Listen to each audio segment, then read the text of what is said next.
Hello guys, good day.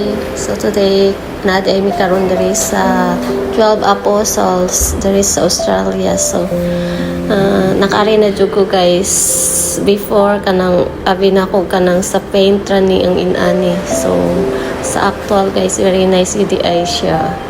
So mura kag naa sa painting ba. Nindot kayo siya guys. Tanawa ang kanang mga rocks. Nice kayo yung forma niya, ang sound sa waves.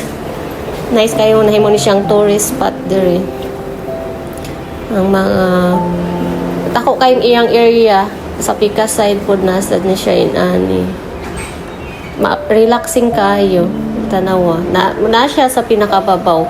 Dili pwede mo adto sa ubos kay madakpan ta kung madto mo sa ubos kanang naay multa nga pila to ka dollar oy.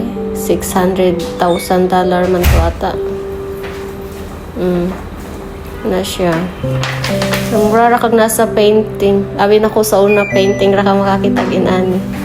So, in actual life, nice jud siya kaayo. Mura to. I hope na-enjoy ninyo ang view. Kaya ako na-enjoy na ako ang view diri. Og na ako'y nakailad diri nga usa ka Japanese mao akong kuyog-kuyog. Kami duha magkasinabot raman sad mi.